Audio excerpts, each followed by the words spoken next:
Welcome, classic rock fans, to another episode of New Album Review. And for today's episode, I'd like to look at the new album of the Arctic Monkeys, Tranquility, Base, Hotel and Casino.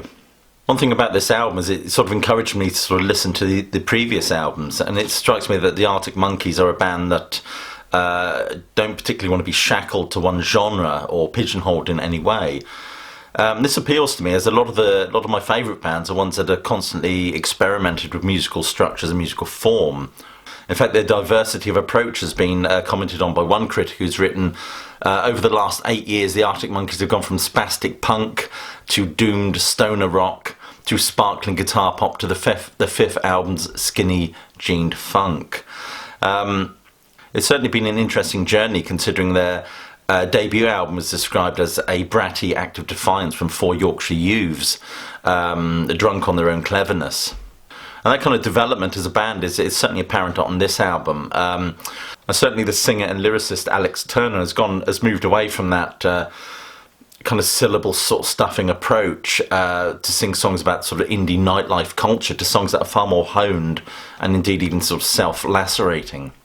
One thing interesting about this album is that Alex Turner actually composed the songs on the piano rather than the guitar, which is a sort of a digression away from kind of what we're perhaps used to with the Arctic Monkeys. It also, sonically, it's quite interesting as well. In fact, somebody has written that the album then has a kind of echo-speckled orc pop, Burt Bacharach, Jimmy Webb type of vibe to it. Which I kind of get that. That sort of fits in with the whole sort of concept of the album. Even the sort of 1960s tape recorder featured on the front cover. And oh my God, I used to own one of those as well. But one thing I really do like about this album is the lack of any kind of lead-in single or any sort of singles in advance to advertise this album. What's great about that is that the album needs to be considered as a full body of work or a work of art in itself, rather than looking for those moments of familiarity. It kind of reminiscent of the picking up Topographic Oceans or Dark Side of the Moon for the very first time. There's no doubt that Alex Turner's singing and songwriting have taken a kind of a new direction for this album. Songs like She Looks Like Fun, and the wonderful, which I think is kind of reminiscent of the sort of Baroque pop of the 1960s with its orchestral flourishes. The song title, which I have to read from my notes, The World's First Ever Monster Truck Front Flip. My word, you try saying that after a few beers.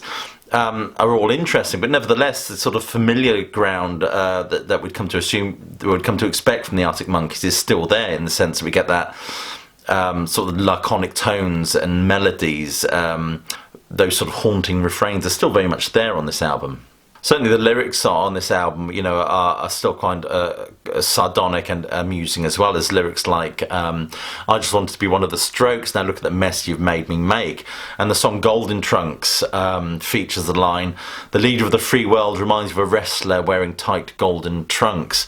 A poke in the eye or not, but I quite like those sort of very contemporary cultural sort of references, political references. It kind of seizes the zeitgeist of the age, one where we have Brexit going on in this country and the election of Trump in the USA. It kind of makes the whole idea of Tranquility Base more appealing, I think. One thing we can say about this album is it comes from a band that have kind of worked out that experimentation, I think, is the key to longevity. When I pre-ordered this album, I went off to YouTube and listened to some of their older stuff. So I wasn't really sure what to expect from it, really. I'd read some of the blurb that had come out about it, but this album took me by surprise, I'll be honest with you. But one thing I did love about this album is the amount of cultural references there are. It's kind of like an artistic sort of cross-pollination, which it kind of defines some of the greatest albums in our modern history. Certainly the top 10 albums in my own personal favourites list, anyway. And at times this album seems to kind of unfold in a kind of almost like a novel-like or short novel-like structure, rather than the sort of traditional album packed with ordinary songs, really. On this album, a lot of the songs sort of feel like a bit of a collage, really. We get sort of snatches of conversations and things like that, all sort of jumbled together with sort of very snappy sort of observations. Certainly the lyrics on this album are kind of rambling in a way, perhaps a bit like this review.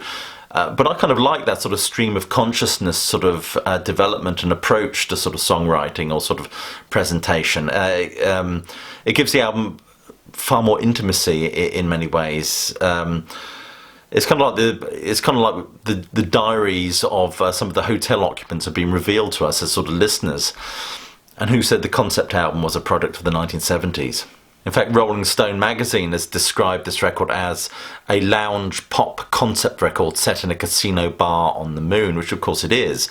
But within the paradigms of that concept, it allows Alex Turner to explore influences and experiment with sort of new sounds, really. For example, the influence of people like Serge Gainsbourg and Leonard Cohen are sort of apparent in the way the songs are delivered and presented. I particularly like the song Star Treatment. The reference to star and its celestial sort of connotations are already a joke in this concept, I think. But it's about a sort of has-been rocker singing to a load of drunk people who are just not interested. I mean, the lyrics are brilliant. For example, I'm a big name in deep space. Ask your mates, but Golden Boy's in a bad shape. It has a kind of a emotional realism, which is even at times amusing, I think, sometimes. Alex Turner has actually described the album as about a luxury sort of casino bar hotel on the exact spot where the 1969 moon landing took place. It's certainly an interesting and trippy concept, but it also allows for some sort of scathing asides and critiques of other themes like sort of environmental degradation, class division, as well as sort of destructive rich kid decadence as well. All those sort of ingredients are certainly to some extent go to make up this album. One thing that's certainly interesting about this album is the extent to which Alex Turner's voice seems to have changed. He certainly doesn't seem to be as vowely as he used to be, but maybe that's what living in LA does for you. But his voice, it fluctuates from at times being sort of like a Bowie-esque croon to sort of falsetto to kind of a gruff murmur. It has been said really that on this album he regularly shifts to a kind of a mid-Atlantic easy listening croon, a kind of lounge singer shimmer really, which certainly would fit the whole sort of concept of the piece, I think. But his vocals seem to be certainly affected or sort of deliberately mannered, I think, in that respect. Also, in listening to this album, I can't help but wonder whether Pet Sounds has been a huge influence with its vocal harmonies and layering and the kind of recreation of its sound.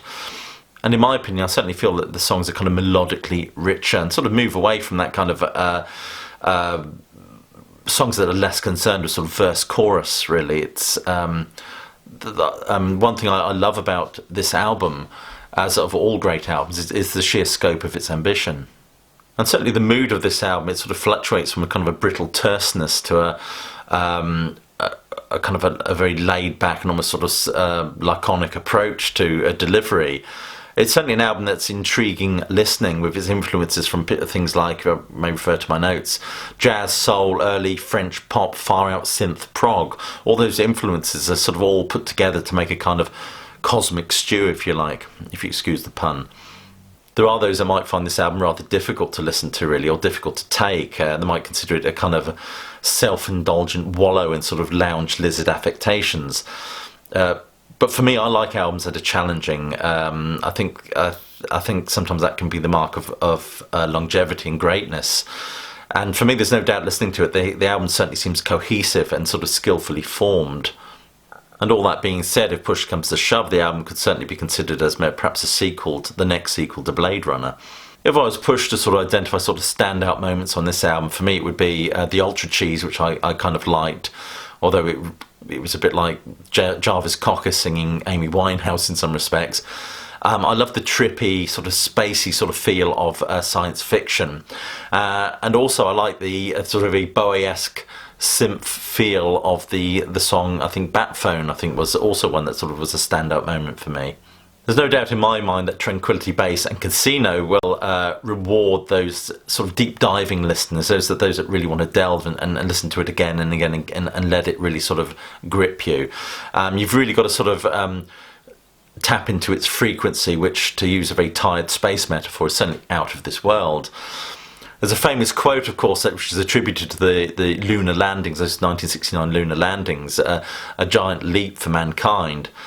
Well, I think you can say of this album it's a very brave and cosmic vault for this band from their previous album. Anyway, this album gets the thumbs up from me. Anyway, I shall leave you with a quote which I found quite interesting, which I think sums up really how I feel about this album. The album's title is a fitting one. This record feels a lot like gazing into the night sky. At first it's completely overwhelming. You'll be trying to connect the scattered dots on this initially impenetrable listen, and maybe even despairing when it doesn't all come together. But when the constellations show through, you'll realise that it's a product of searingly intelligent design. Anyway, that's all I've got to say on this album. I hope you enjoy the album. I hope you've all gone out and remortgaged your houses to buy concert tickets.